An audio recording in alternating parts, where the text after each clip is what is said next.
Maravilhoso Deus e querido Pai, nós chegamos mais uma vez na Tua presença para Te pedir as Tuas bênçãos sobre nós, que neste momento vamos ouvir a Tua palavra, que mais uma vez venhamos receber, Senhor, da Tua parte, edificação, alimento para a alma. Usa poderosamente mais uma vez o Teu Filho, evangelista Leandro Cunha, que vai ministrar, que seja usado como um instrumento neste momento aos nossos corações. Assim te pedimos e te agradecemos em nome de Jesus. Amém.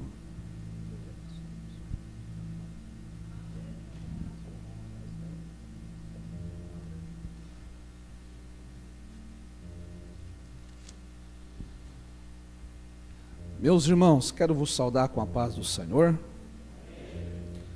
Quero expressar minha gratidão a Deus por poder retornar a esta casa, a esta linda casa. E sendo grato a Deus por poder rever o pastor Leandro Silva, que é um amigo, já completando aí uns 10 anos, juntamente com a sua esposa, irmã Ana, sempre me acolhendo e me abençoando com um bom café. Ser grato a Deus pela vida do pastor Gemiro Silva, irmã Juraci, amigos. Lembro-me ainda, primeira vez lá no apartamento, conversando, contando as experiências. Uma oportunidade que eu vi pregar na culto de ceia, né, pastor Gemiro? Estava uma bênção. Também ser grato a Deus pela vida do nosso querido irmão Maurício, juntamente com o Joviano, e todo o departamento do Chau, que confiou-me para estar nessa oportunidade. Por certo, foi uma noite maravilhosa ontem, e que o Senhor continue abençoando e prosperando esse trabalho, tão desafiador, tão urgente e necessário. Louvar a Deus pela vida do pastor João. Na pessoa do pastor João, quero saudar a todos os obreiros da casa. Meus irmãos, por gentileza, eu quero convidar você a abrir a sua Bíblia. Evangelho segundo escreveu Marcos, por favor. Evangelho segundo escreveu Marcos. Venha comigo até o capítulo de número 5. Evangelho segundo escreveu Marcos, capítulo de número 5. Enquanto os irmãos estão folheando as páginas da Bíblia, uma saudação distinta. Quero também externar o meu amigo, evangelista Joabe Fagundes, juntamente sua esposa, irmã Aline, um casal de amigos, queridos. Que o Senhor continue abençoando a vida de vocês. E também, para quem não sabe, o meu cabeleireiro oficial, quando eu venho para a Uruguaiana, o nosso irmão Nemuel. Nemuel, gente boa. Deus abençoe Nemuel. Thalita, família, que coisa boa estar entre amigos. E ser grato a Deus pela vida do Jonatas, um jovem de nossa igreja, que Deus tem nos concedido uma amizade muito boa. Que Deus continue abençoando o Jonatas. Meus irmãos, Evangelho segundo escreveu Marcos, capítulo de número 5. Aquele que encontrou, diga: eu amo a Bíblia. Se porventura alguém ainda não encontrou, diga: eu também amo. Então vou esperar você achar. Graças a Deus. E eu espero que para o ensaio esteja bem, mas eu quero ver agora no oficial. Tem homens aí? Está mais para Miau do que para Chau. Segura, não se empolga. Vamos lá. Só os homens. Tem homens aí? É desse jeito. Coisa boa. Que maravilha. Evangelho segundo escreveu Marcos, capítulo de número 5, estarei lendo a partir do versículo de número 1. A leitura será um tanto quanto extensiva, mas compreendo ser necessária. Entre mentes, chegaram à outra margem do mar, a terra dos Gerazenos. Ao desembarcar, logo veio dos sepulcros ao seu encontro um homem possesso de espírito imundo, o qual vivia nos sepulcros, e nem mesmo com cadeias alguém podia prendê-lo, porque tendo sido muitas vezes preso com grilhões e cadeias, as cadeias foram quebradas por ele, e os grilhões despedaçados. E ninguém podia subjugá-lo. Andava sempre de noite e de dia, clamando entre os sepulcros e pelos montes, ferindo-se com pedras. Quando de longe viu Jesus, correu e o adorou, exclamando com alta voz: que tenho eu contigo, Jesus, Filho do Deus vivo, ou Filho do Deus Altíssimo? Conjuro-te por Deus que não me atormentes. Porque Jesus lhe dissera: espírito imundo, sai desse homem. E perguntou-lhe: qual é o teu nome? Respondeu ele: Legião é o meu nome, porque somos muitos. E rogou-lhe encarecidamente que os não mandasse para fora do país. Ora, pastava ali, pelo monte, uma grande manada de porcos, e os espíritos imundos rogaram a Jesus, dizendo: manda-nos para os porcos, para que entremos neles. Jesus permitiu. Então, saindo os espíritos imundos, entraram nos porcos, e a manada, que era cerca de 2.000, precipitou-se despenhadeiro abaixo, para dentro do mar, onde se afogaram. Os porqueiros fugiram e o anunciaram na cidade e pelos campos. Então saiu o povo para ver o que sucedera. Indo ter com Jesus, viram um endemoniado, o que tivera a legião, assentado, vestido em perfeito juízo, e temeram. Os que haviam presenciado os fatos contaram-lhes o que acontecera ao endemoniado e acerca dos porcos. E entraram a rogar-lhe que se retirasse da terra deles. Ao entrar Jesus no barco, suplicava-lhe o que fora endemoniado que o deixasse estar com ele. Jesus, porém, não lhe o permitiu. Diga comigo: Jesus. Diga bem alto, diga: Jesus, não lhe o permitiu. Obrigado, igreja. Mas ordenou-lhe: vai para a tua casa, para os teus. Anuncia-lhes tudo o que o Senhor te fez e como teve compaixão de ti. Então ele foi e começou a proclamar em Decápolis tudo o que Jesus lhe dissera, e todos se admiraram. Por gentileza, com muito carinho e respeito, eu quero que você vire para essa pessoa que está do seu lado, olhando com todo respeito e amor cristão para ver essa pessoa. Diga assim para ele: vai.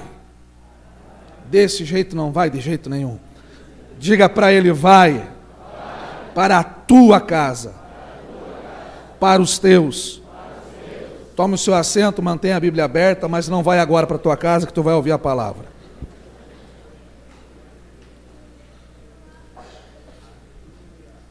Eu preciso ser grato também a Deus, que eu já considero. Deus concedeu um grande amigo, na verdade, 2 grandes amigos já aqui nessa cidade, que é o irmão Chaves, o irmão Rafael, estão ali juntamente com toda a família. Foi um momento muito bom. Nos alegramos ontem, sorrimos, também choramos, e como Deus é bom. Deus continue abençoando todos vocês. E meus irmãos, não estou acompanhado de minha esposa, por razão de 2 trabalhos que estivemos, um ontem na nossa igreja e um outro hoje, e também minhas filhas, como elas estariam cooperando, não puderam vir. Então, receba aqui as minhas escusas, amém? Por razão da ausência da minha esposa. Diga assim comigo: Senhor Jesus, estou pronto para ouvir a tua palavra. Só pergunto tão somente essa vez: tem homens aí? Não. Queridos e santos de Deus, ao olharmos esse texto clássico da Bíblia Sagrada, o Evangelho segundo escreveu Marcos, no capítulo de número 5, nós estamos observando o momento em que Jesus, ele convida os seus discípulos e vai dar a eles uma ordem: vamos passar a outra margem do mar. Quando eu compreendo e olho para esse texto, à luz de um grande pensador, conhecido como Heráclito de Jônio, por volta do século V, quando ele desenvolve o célebre conceito, ou a conceituada frase pantarrei tudo muda, tudo se transforma. Eu consigo olhar para esse texto e ver esse tempo de mudança, esse tempo de transformação, ou o início de um novo ciclo. E se existe algo que nós precisamos aprender, que a vida ela é composta desse panta-rei, dessa transição, dessa mudança, dessa transformação. Ora fechamos um ciclo, ora estamos iniciando um outro ciclo. Então nós precisamos estar sempre abertos para as mudanças, nós precisamos sempre nos permitir as transformações, e principalmente ministrando aos homens que aqui estão, nós homens precisamos nos permitir a esta mudança, nos permitir a essa transformação.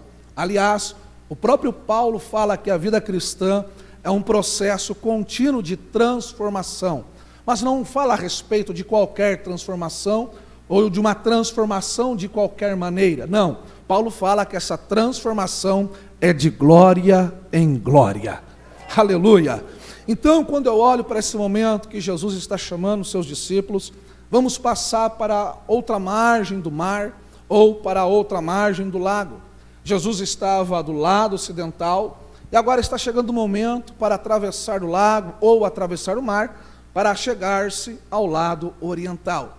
E eu quero acreditar que muitos aqui estarão fazendo esse momento de travessia na sua vida, esse momento de transição, esse momento de transformação, para que um novo ciclo possa começar na sua vida conjugal, para que o novo ciclo possa se iniciar na sua vida enquanto pai, na sua vida enquanto avô, que o novo ciclo possa estar iniciando na sua família.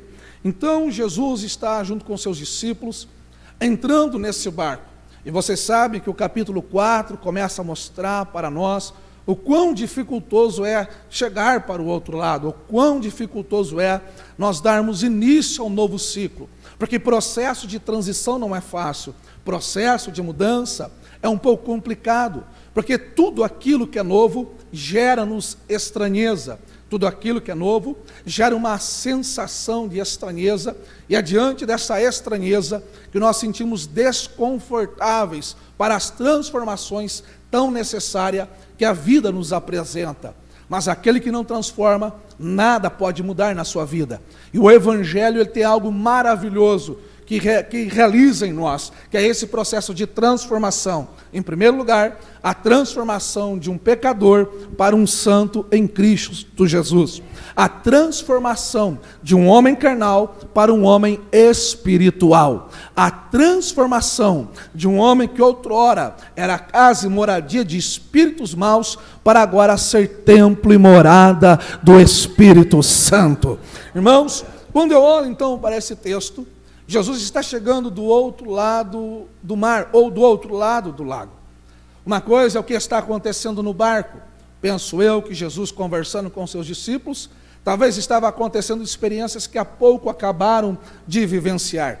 E quantas experiências maravilhosas os discípulos estavam vivenciando com Jesus. Todas as vezes que nós estamos com Jesus, nós sempre vamos provar de experiências maravilhosas e extraordinárias.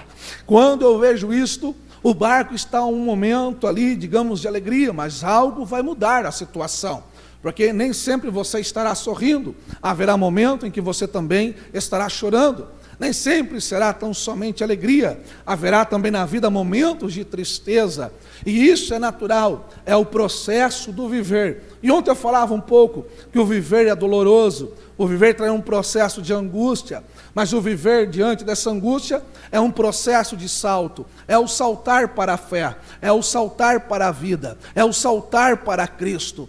Mas diz o texto bíblico que logo vem uma grande tempestade, e quase que esse barco vai a pique. É o desafio da transição, é o desafio da mudança. Mas, independente do vento que está se levantando, ou da tempestade que está batendo no barco, é preciso se permitir ao processo de mudança. Deixa eu sair um pouco desse barco, porque eu quero já chegar logo à margem, ou à beira desse mar, ou à beira do lado oriental. Quando eu olho Jesus chegando já à beira do mar, ali no lado oriental, nós temos que sair agora um pouco, deixar Jesus ali no barco com os discípulos, para olhar um pouco fora. Afora nós temos um cenário. Qual é o cenário? Diz o texto bíblico que é um cenário de um cemitério, É um cenário que dentro desse cemitério tem um homem, e esse homem está fazendo do cemitério, do sepulcro, a sua morada, a sua moradia. Esse homem não estava ali há um dia, há um mês, esse homem já estava ali há algum longo tempo. E diz o texto bíblico que esse homem estava atormentado por espíritos malignos. Esse homem, ele estava servindo de morada de demônios. E nós estamos vivendo um tempo, no nosso contexto religioso, no nosso contexto evangélico, onde falar de questões espirituais é algo que já está causando estranheza. Quantas pessoas que já não vivenciam mais as experiências espirituais? Está difícil ouvir falar em língua estranha dentro da igreja. Está difícil você ver pessoas desenvolvendo dom de profecia, dom de revelação, dom de cura, dom de operação de maravilhas. Mas se existe algo que é característico nosso e algo que nós cremos em nossa fé pentecostal, é que os dons espirituais são atuais. Ou seja, as dispensas dos céus ainda estão abertas para conceder para mim e a você dons nesta noite. Diz o texto bíblico que este homem, ele está possesso de demônios, ele está agora servindo de casa de demônios, e não é um ou dois demônios, como diz o próprio texto, é uma legião, são muitos demônios. Mas eu preciso deixar um pouco de olhar para este homem, e aqui que eu quero chamar a sua atenção em rápidas palavras nesta noite. Todas as vezes que nós pregamos esse texto, nós frisamos a situação do barco, quase indo a pique, por razão da tempestade.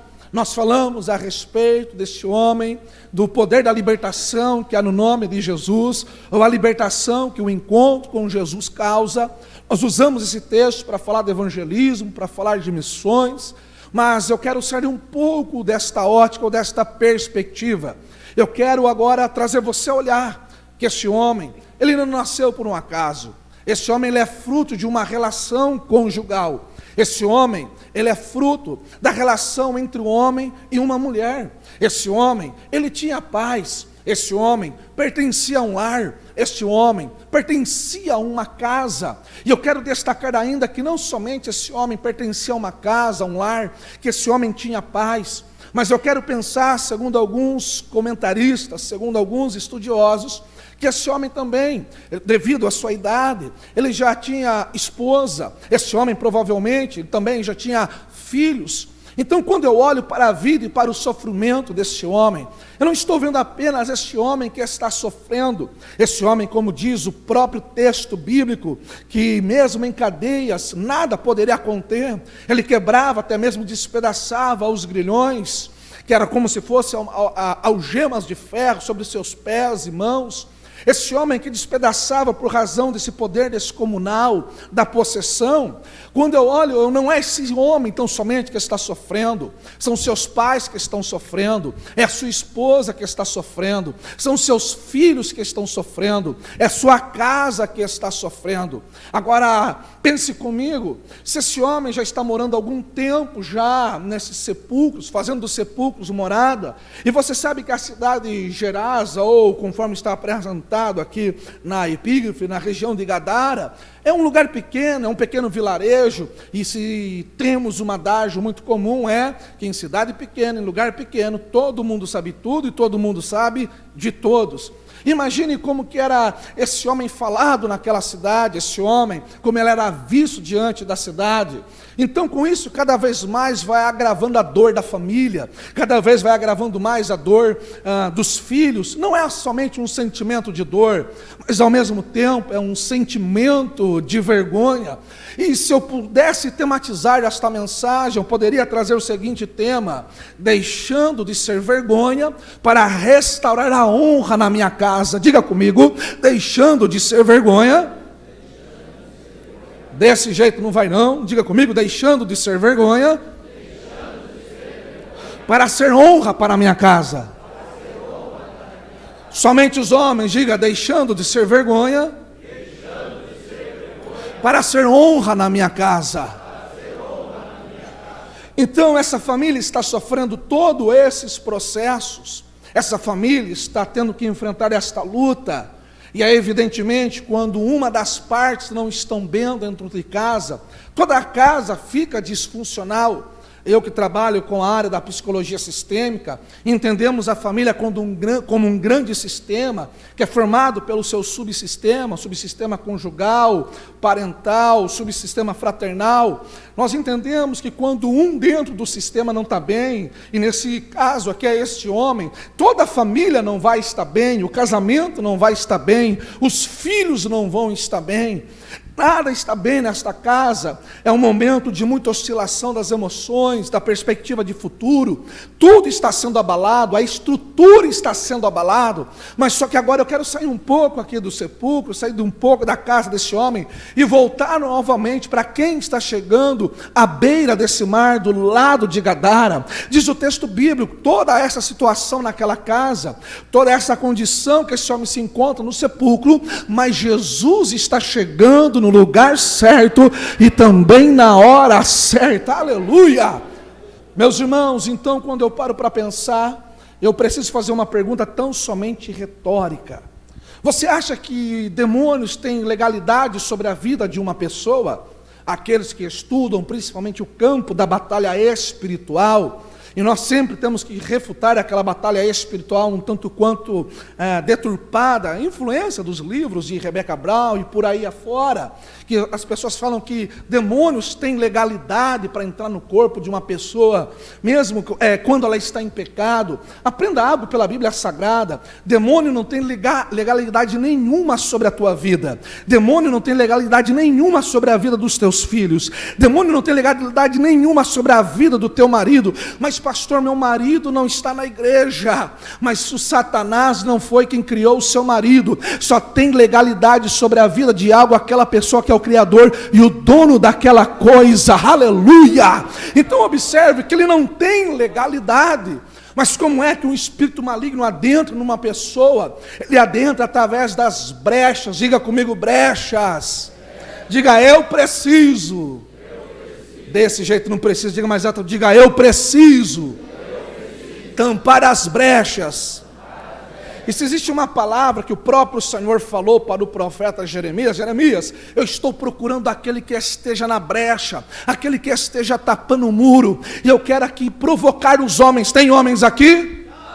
Eu quero provocar vocês, homens, tchau. Eu quero provocar vocês nessa noite. Se coloque na brecha pelo teu casamento, se coloque na brecha pela vida dos teus filhos, se coloque na brecha pela vida dos teus netos, se coloque na brecha pela tua família. Não adianta você ficar reclamando que a esposa é zangona, que a esposa não lhe respeita. Eu falei ontem, quer adquirir respeito da esposa, transborde amor sobre ela. Ninguém pode resistir uma dose de amor. Não há coração duro que não venha se quebrantar diante de um amor transbordado, porque nós derramamos a nossa alma diante do Senhor, porque nós derramamos a nossa alma diante da pessoa de Jesus. É porque nós éramos pecadores ainda, quando Ele transbordou o seu amor para conosco. Quantos são gratos ao amor de Jesus? Levanta a mão e adore o nome dEle. Aleluia, aleluia. Então observe que transbordar amor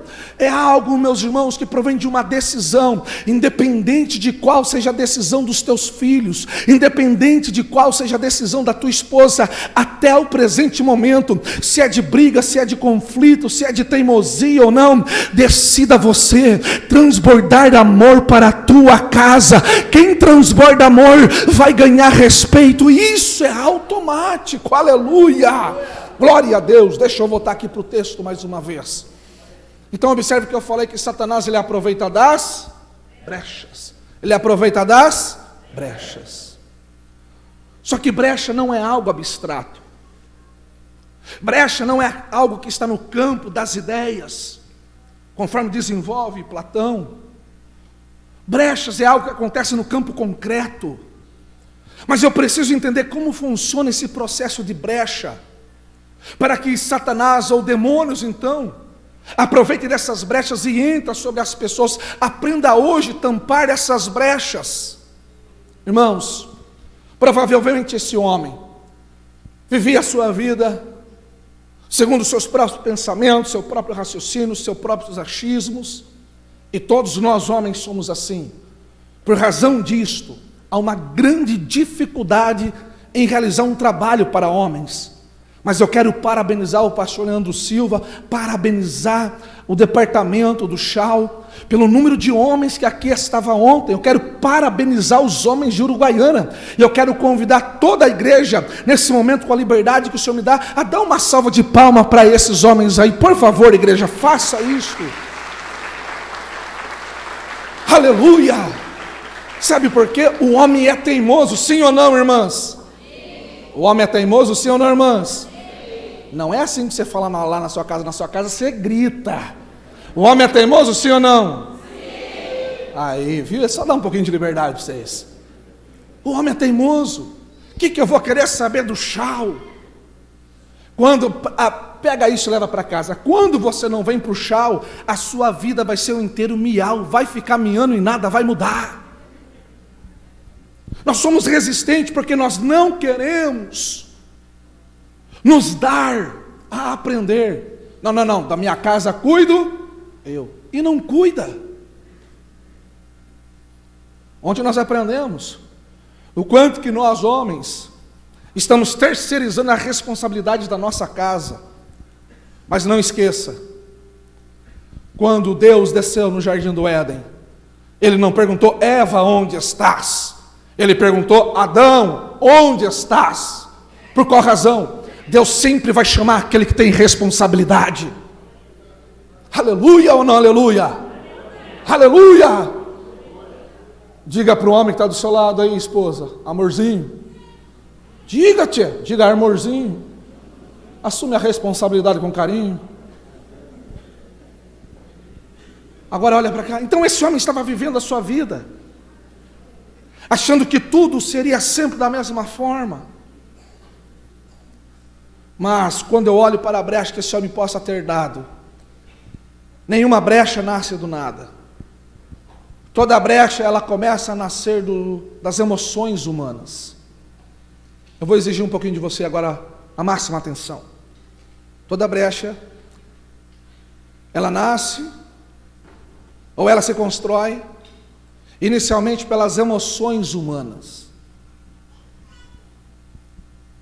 Mas nós estamos aprendendo a cada dia mais, principalmente as irmãs, aprenda isso em nome de Jesus, a não agir segundo as nossas emoções. Tem homens aí? Não. Fala para tua esposa agora: aprenda. Não, mas dê um sorriso, senão ela vai te dar uma cotovelada. Diga para ela: aprenda a não agir, amor, pelas emoções. Depois os homens pagam uma pizza aí, está tudo ok. Mas olha para cá. Nós não podemos agir segundo as nossas emoções. Quer ver um exemplo? Vocês estão todos concatenados, olhando aqui para o altar. Se de repente você ouve um grande estrondo, um grande barulho, você vai sair correndo da igreja, sim ou não? Não. Está repreendido em nome de Jesus. Porque se você só ouvir o barulho e sair correndo, você está agindo segundo a sua emoção. Uma linguagem prática para você entender. Você vai ouvir o barulho, lógico. O que a tua emoção vai lhe levar a fazer? No máximo, a levantar o ombrinho. Opa, pronto, mas não vai sair correndo. Você vai virar a cabeça e vai olhar. E daí você observa que foi um vento forte que fez com que a porta batesse. Então você fala: opa, foi a porta que bateu, e segue prestando atenção no culto e adorando a Deus. Agora, o que nós temos feito dentro de casa? Como que nós estamos agindo no nosso casamento? Como que nós estamos agindo com os nossos filhos? Nós estamos agindo segundo o nosso próprio pensamento, segundo as nossas emoções, corrigindo-me. Só que a palavra que eu lhe dou, você precisa pensar sobre as suas emoções, sobre o que você está sentindo. Você não vai agir segundo a sua raiva. Eu gostei do nosso irmão Joviano, quando ele falou a respeito da fila do irai-vos e não pequeis. Isso daí eu guardei. Mas quantos de nós vamos agindo segundo a nossa própria ira? Responda comigo à luz da Bíblia Sagrada: Deus é um Deus que se ira, sim ou não? Sim. O salmista vai falar que Deus é um Deus que se ira o tempo todo, é um Deus irado. Só que você vê Deus agindo sempre segundo a sua ira? Se ele ira o tempo todo, sempre iracundo? Não, porque o mesmo salmista vai falar: mas Deus, ele também é bondoso e é longânimo. Aleluia! Aleluia! É evidente que a ira de Deus sempre está sendo manifestada por razão do pecado. É diferente da emoção humana. Mas mesmo a despeito do pecado, Deus já não sai condenando nós segundo a sua ira. Ele vai exercendo a sua longanimidade. E por qual razão? Como diz Pedro, porque Ele não quer que ninguém se perca, mas que antes se arrependam e cheguem ao conhecimento da salvação. Diga comigo, obrigado, Jesus. Mas sabe, é o seu filho que quer falar lá em casa: obrigado, pai. O Senhor tinha tudo para estar irado comigo, mas eu estou vendo o Senhor exercer a longanimidade.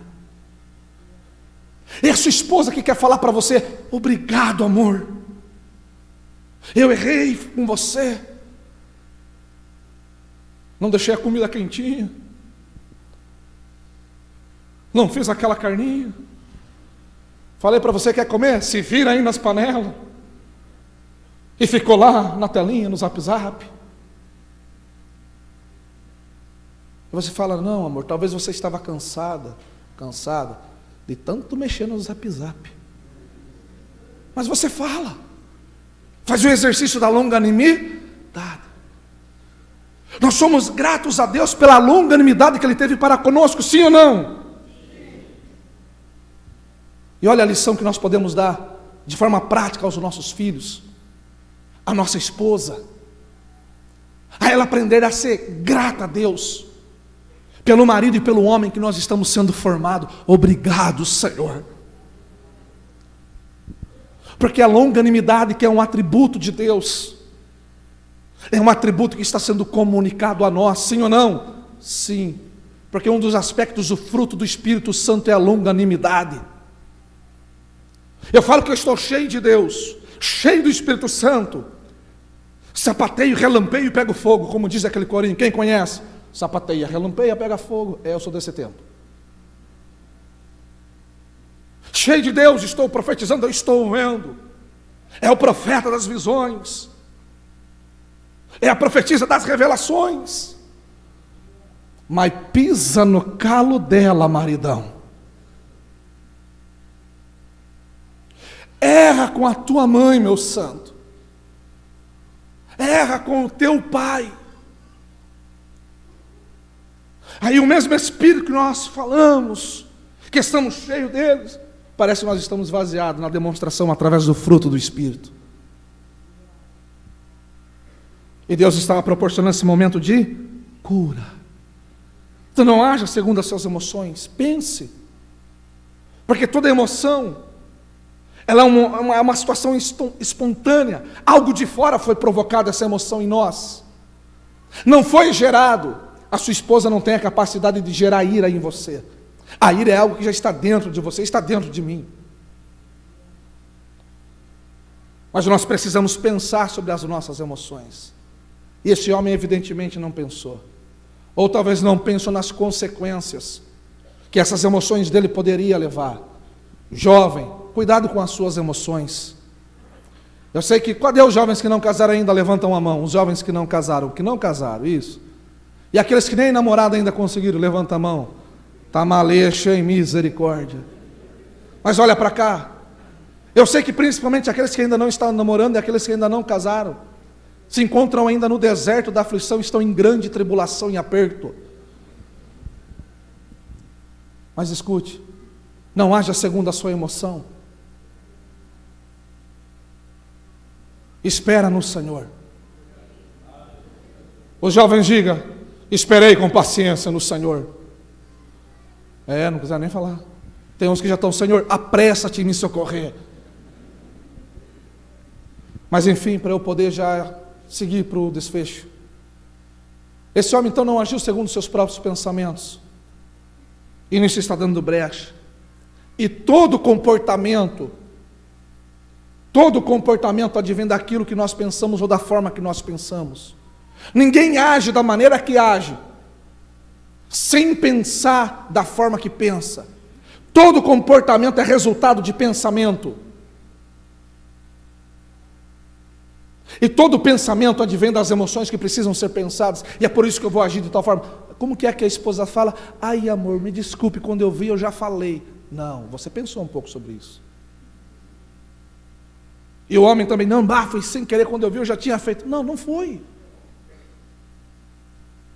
Só que esse homem pensou que tudo seguiria como sempre estava acontecendo. Aquela pessoa que acostuma no pecado. Aquela pessoa que acostuma no seu erro. E aí, a brecha fora feita. E é nesse momento, então, que os demônios entram nesse homem. E vai destruir a vida desse homem. Qual que é o papel do diabo? Não, qual é o papel do diabo?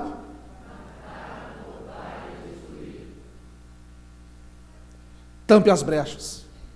E não deixe Satanás destruir a tua casa. Tampe as brechas e não deixe Satanás destruir o teu casamento. Eu estou envolvido 24 horas com famílias. Em primeiro lugar, com a minha família. Em segundo lugar, com as famílias da igreja. Em terceiro lugar, com as famílias que eu atendo no consultório. Quantos casamentos que eu estou vendo ir a desfecho, a ruptura sem precisar ter ido. Mas isso daqui tem sido uma bomba atômica na vida de muitos casais. Isso daqui tem destruído e afastado muitos relacionamentos. Tem casais que estão tendo relações sexuais, mas não estão tendo intimidade por causa disso daqui. Tem filhos que já não conhecem mais os seus pais por causa disso daqui. Ontem eu falei sobre o dever do homem na educação dos filhos. Esse processo de desconstrução da influência que nós estamos recebendo pós-revolução industrial, em muitos segmentos da sociedade e da vida. E uma das grandes influências foi esta no papel da educação, que nós terceirizamos a educação para a mulher, que a educação é coisa de mulher, não é. Volte para a palavra, volte para o Evangelho. Deuteronômio capítulo 6, versículo 7. A instrução, Deus está falando com um homem. Opa, e acendeu até a lanterna. Eita glória. Aleluia. Diga comigo, eu estou voltando ao Evangelho. Não, isso é para a mulher. Não é, é para ti. Porque Deus vai requerer de você, homem. As pessoas estão se perdendo sem precisar se perdendo. E é tempo de você se encontrar. E só existe um único caminho para você se encontrar: Jesus Cristo. Ele é o caminho, Ele é a verdade, Ele é a vida. Aleluia. Não deixe a sua família ser destruída. E eu vou seguir para a conclusão. Agora essa família está dilacerada. Imagine para a esposa: onde está o seu marido que eu não vi mais? As irmãs que vêm para a igreja e que ainda não têm o seu marido servindo a Deus. É tão desconfortável, né? E o seu marido? Meu marido ainda não serve a Deus. Ou aqueles homens que não têm esposa que ainda serve a Deus. E a sua esposa? Minha esposa ainda não serve a Deus. E os filhos? Também não. É desconfortável, não é? É muito desconfortável isso. Agora imagine para esta mulher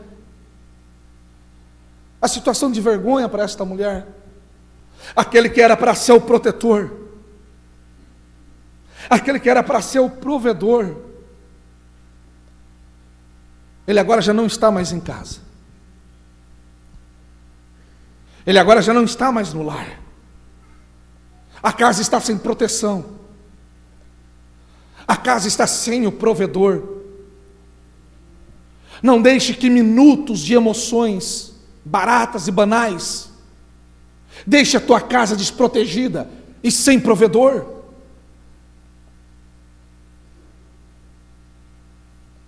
E para os filhos, a dor desses filhos, a vergonha para os filhos. E ontem eu dei um pouquinho de testemunho a respeito do meu pai. A vergonha que eu tinha do meu pai. Que quando meu pai se aposenta, ele vira a cabeça. Eu tinha ódio do meu pai. Meu pai que se entregou na bebida, se envolveu com adultério. E a mãe me ensinou o evangelho na prática. A mãe nunca colocou o pai para fora. Sempre falava: meus filhos, o pai de vocês precisa de oração. Meus filhos, o pai de vocês precisa ser conduzido a Cristo Jesus. É fácil para uma mulher suportar isto? Talvez tenham mulheres que estão aqui e enfrentaram essa dor. E você ainda colocar a figura do marido como pessoa de honra dentro de casa, e não fazer a ruptura, ou aquilo que nós chamamos de triangulação entre a mãe e os filhos. Mas quando o Senhor estava me enviando para o campo missionário em Bambuí, no interior de Minas, o Senhor falou comigo: que obra que você está indo fazer sem se consertar com o teu pai? Não aborde o propósito de Deus na tua vida por razão das paredes que você está levantando na sua casa. E eu já era obreiro da casa do Senhor.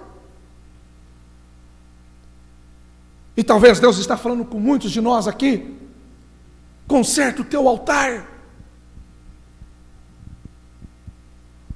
Estamos prontos para proclamar lá fora, transbordar lá fora, e o Senhor está falando: é tempo de você voltar para a tua casa e para os teus. Aleluia ou não aleluia? Tem homens de pé ainda aí ou não? Ih, até a força, tchau, virou minha alma. Tem homens aí ou não? E lembro-me, quando eu desço de Bragança Paulista, Tuiuti, a Serrinha, e chego em Amparo. Terra boa. Pastor Leandro e a irmã Ana estão amando Amparo. Terra maravilhosa.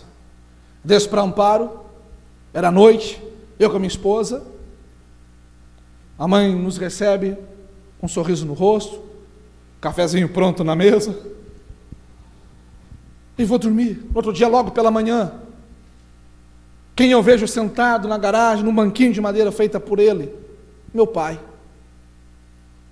O meu pai saía sempre às 5 da manhã para ir tomar sua primeira dose, para parar a tremedeira. Mas naquele dia eu vi que o meu pai não saiu 5 horas da manhã.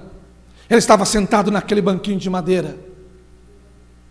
E não apenas isso, eu reparei que o meu pai tinha tomado banho, tinha feito a barba. Eu tentei resistir à voz do Espírito do Senhor, tentei ir para o carro, sentei no banco do carro, fui para dar partida. Eu falei: amor, não posso ir, preciso fazer aquilo que Deus está me pedindo. Minha esposa mais espiritual do que eu, como é bom ter uma mulher espiritual. Seja uma mulher espiritual do lado do seu marido. Mas ele é um Nabal, pastor, não tem problema, seja você uma Abigail. Eu gostei desse erro, Jesus, eu vou falar de novo. Seu marido pode ser um Nabal, seja você uma Abigail. Pensei que mais gente ia vir com a irmã no aleluia. É, aí ó, viu? E eu parei na frente do meu pai, Joabe, e falei: pai, se coloque de pé. Meu pai estava sentado todo trêmulo, pastor Gemiro. Falei: pai, se coloque de pé. Se coloque de pé, irmão Joabe, por favor. É, mas meu pai não era grande assim. Vai, Joabe. Era difícil olhar no olho do meu pai, Joabe. Era difícil olhar.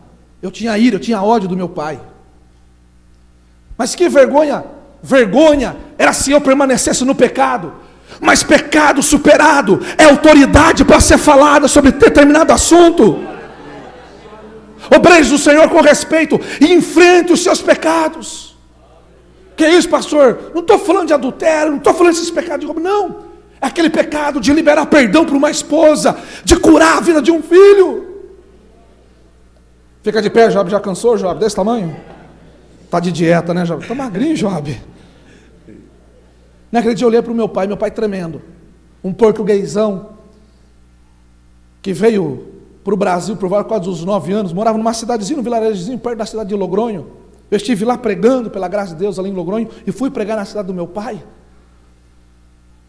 Aquele portuguesão duro, falei: pai, Não dê risada, Joab. Você não sabe a dor que foi, homem. Falei, pai, eu preciso falar algo para o Senhor. Eu não conseguia falar, ele tremia. Ele tremia. Falei, pai, eu preciso lhe pedir perdão pelo filho que eu não soube ser para o Senhor. E ele gaguejando, tentando falar, não conseguia.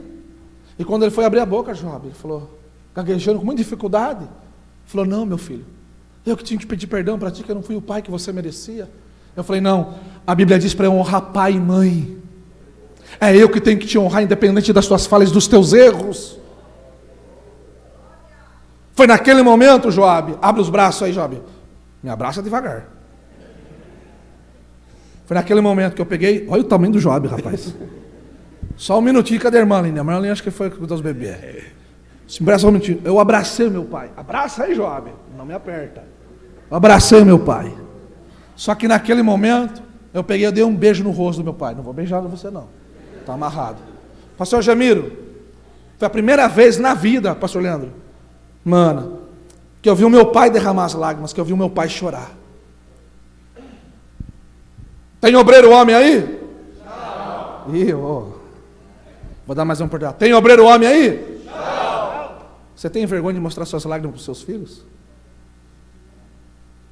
Porque nós queremos mostrar, né, Moel, que a gente é durão. Eu sou o obreiro da Assembleia de Deus. Eu sou o presbítero da igreja. Não. Antes de ser o presbítero da igreja, antes de ser o obreiro da Assembleia de Deus, você é um marido, você é um pai. Darai arriama calamasso. Decanai ani arrimasso candarama. Oh glória! Oh glória! Oh glória! Aleluia! Aleluia! Passou um mês daquilo, já estava em Bambuí. Um trabalho difícil, no meio da roça. Era só para os coletadores de cana e de café. Uma congregaçãozinha grande, gigante. Cabia lá uns 40 crentes. Irmãos, mas foi lá que eu recebi a notícia de meu irmão, pastor Rogério. Falou, Lê, tu não vai acreditar. O pai voltou para Jesus. Segura. Passou 6 meses. Meu pai veio a falecer.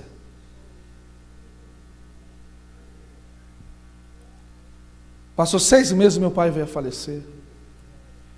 O problema é que nós achamos que temos muito tempo.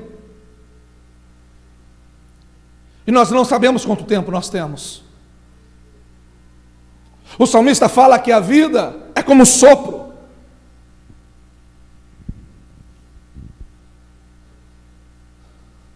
Talvez essa é uma noite de cura para a tua casa.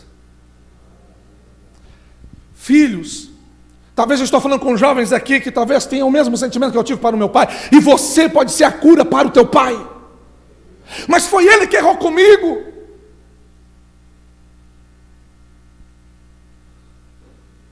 Foi ele que me machucou. Eu atendo adolescentes e jovens no consultório. Eu sei muito bem os traumas que pais causam na vida de filhos. Mas acredite, jovem, acredite, adolescente, no processo desse abraço nos seus pais, vai ser cura para a tua alma. Aleluia. Feche os teus olhos. Coloque a mão sobre o teu coração. E diga comigo, Jesus. Diga mais alto, Jesus. Me ajude a ser cura para a minha família.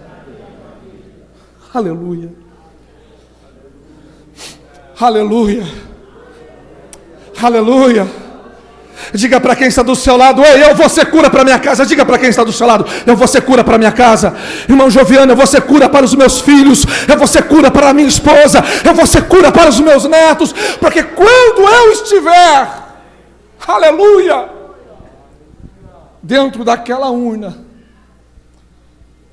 eu quero que esse seja o registro afetivo que eu deixei na vida dos meus filhos. Não de um bom pregador, porque eu estou longe de ser. Não de um bom profissional, porque ele disse: eu estou longe de ser. Mas de um verdadeiro homem de Deus que deu exemplo na sua casa.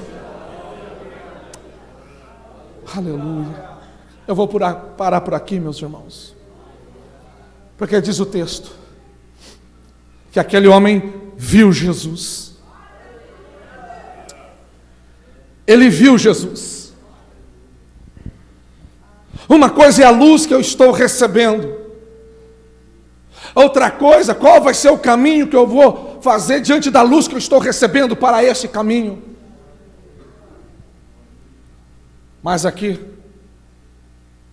ponto para nós arminianos, porque ele é a luz, Evangelho de João, que ilumina todo homem. É a luz que ilumina alguns homens. É a luz que ilumina a todo homem. Todo é todo. Esse todo aqui não está falando a respeito do homem cristão. Esse todo aqui não está falando tão somente do homem judeu. Esse todo aqui está falando de todo homem que vem ao mundo. Ah, mas eu não sirvo a Deus, eu ainda não sou crente. Não, essa luz também está sobre você. Porque segundo John Wesley, quando ele trabalha o seu conceito de graça preveniente, se não fosse essa luz que nós recebemos quando nascemos ou viemos a esse mundo, nós jamais poderíamos responder ou positivamente ou negativamente o convite à salvação ou a Cristo. Então quando você vem ao mundo, você já recebe esta luz. Porque Ele é a luz que ilumina a todo homem. Sabe isso que você está sentindo dentro de você? Mas eu não sou crente, que sensação de estranheza. É essa luz que está iluminando a tua mente, dizendo sim, você pode fazer da sua casa outrora um lugar de vergonha, um lugar de honra. Aleluia. Ele viu Jesus. A luz que ilumina todo homem estava chegando. Ele estava em trevas, assentado em sombra da morte, no sepulcro. Mas a luz está descendo do barco. Aleluia.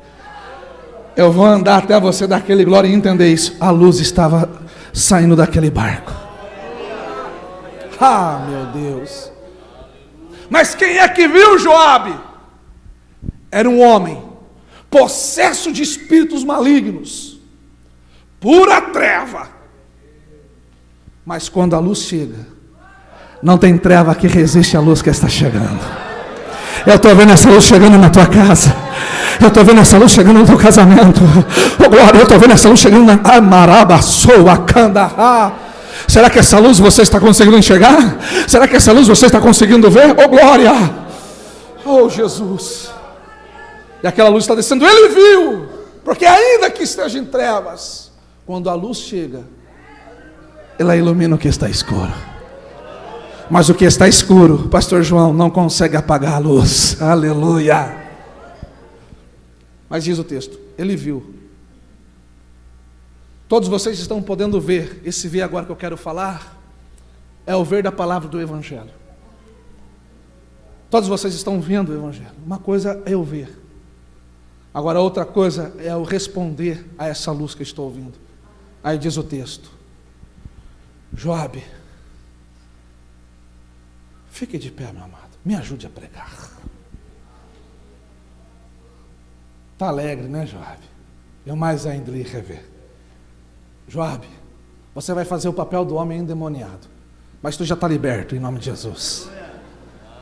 Diga assim comigo, Joabe. Ô igreja, diga comigo, Joabe. Você está liberto.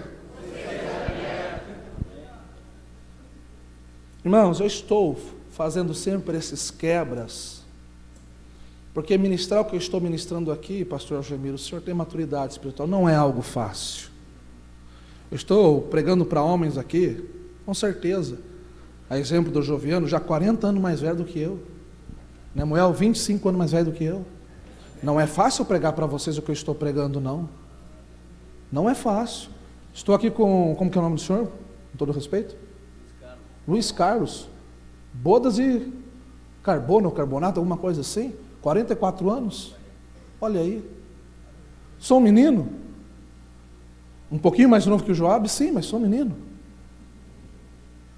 Mas eu estou fazendo todas essas quebras de tensão com respeito do altar.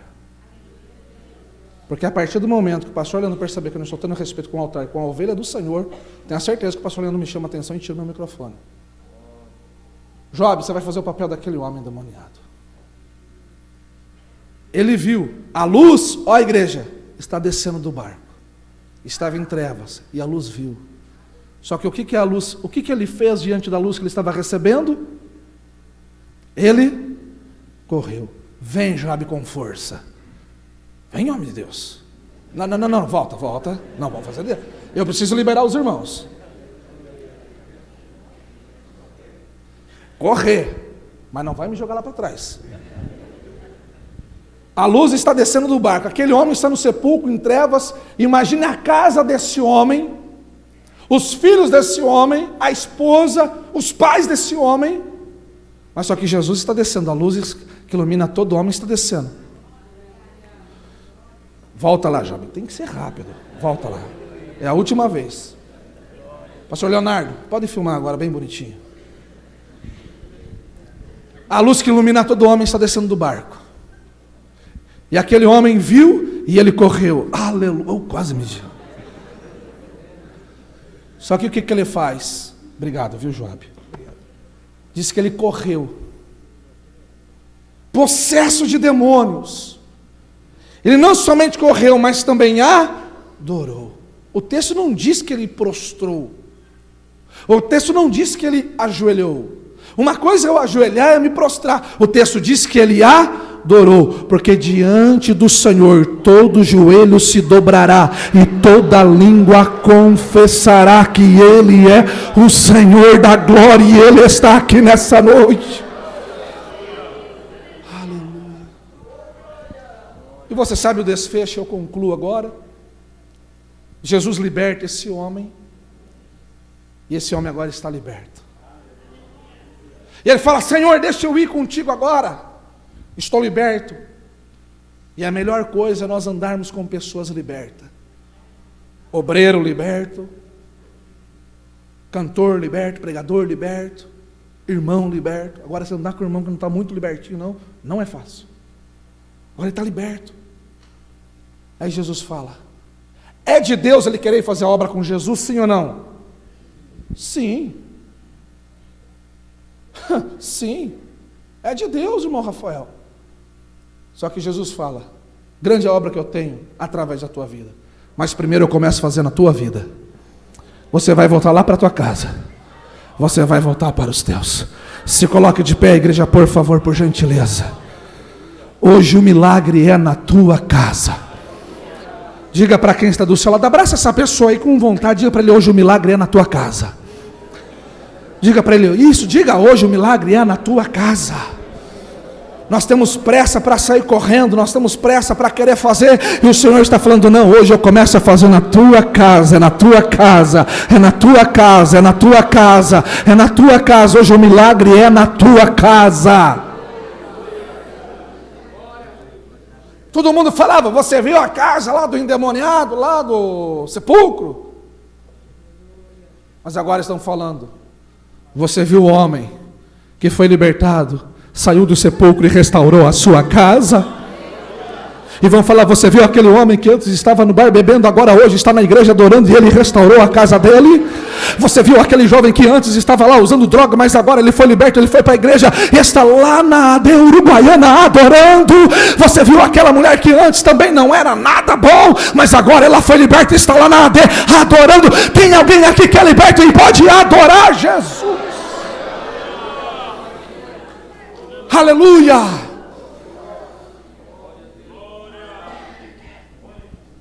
Eu quero convidar você que está com a sua família, o sacerdote da casa, abraça a sua esposa, coloque sua mão sobre o ombro da sua esposa, sobre os seus filhos. Isso, faça isso aí no lugar que você está. Vou dar esse tempo. Faça isso que eu vou orar por você.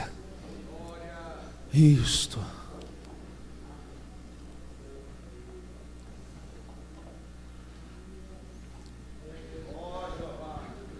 Agora eu quero ver se tem homem de verdade aqui. Você vai virar para a tua esposa e vai falar: a partir de hoje, eu vou ser cura na tua vida. Diga para a tua esposa: a partir de hoje, serei cura para o nosso casamento. Vira para o teu filho agora, homem, que é mais difícil ainda. A partir de hoje, meu filho, a partir de hoje, minha filha, eu vou ser cura para a nossa casa. Aleluia. Declina na sua cabeça: eu quero orar. Pai Santo, em nome de Jesus, nós ouvimos a Tua palavra, nosso coração se estremeceu, Pai.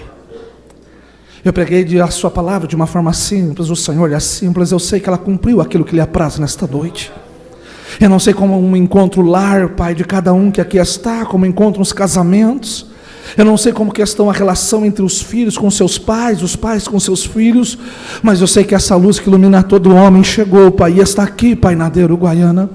Eu sei que essa luz está iluminando homens, essa luz está iluminando mulheres, essa luz está iluminando maridos, está iluminando esposa, essa luz está iluminando filhos, essa luz está iluminando paz. Eu sei que muitos estão correndo já aos seus pés, Senhor, e já começaram a adorar. Oh, Yakalahamakanda Ramá, que um som de adoração comece a ser ecoado nesse templo, que um som de adoração comece a ser levantado nesta casa, que um som de adoração, meu Pai, de famílias que estão sendo curadas, casamentos que estão sendo restaurados, filhos que estão sendo levantados, Pai. Eu assim, Pai, eu oro, eu abençoo a cada família, Pai, que seja uma semana, Pai, de testemunho, que seja um mês de testemunho, Pai, porque eu sei, Senhor, onde havia desonra, a honra, Pai, restaurará esta casa, em nome de Jesus. Eu ministro a restauração no teu casamento, eu ministro a restauração na sua relação com seus filhos, eu ministro a restauração na vida com seus pais. Ai, meu Deus querido, obrigado, Pai, por nos permitir a este tempo de cura. Obrigado, Senhor, pelo teu santo e maravilhoso evangelho que liberta e transforma, Senhor. Ai, alamaçou é aquela ramada. Mantenha os teus olhos ainda fechados, adorando. Mantenha os teus olhos fechados ainda, rendendo louvores ao Senhor. Talvez é um momento para você, se tem que pedir perdão, peça agora, não peça depois. Talvez você esteja esperando os seus pais lhe pedir perdão, seja você pedir perdão para os seus pais. Talvez você esteja esperando o seu marido pedir perdão a você. Talvez você esteja esperando a sua esposa pedir perdão a você. Não. Siga o exemplo de Jesus. Sobre sua família. Sim, Deus, declaramos a tua palavra. No santo nome de Jesus. Oh, será que você pode adorar o Senhor?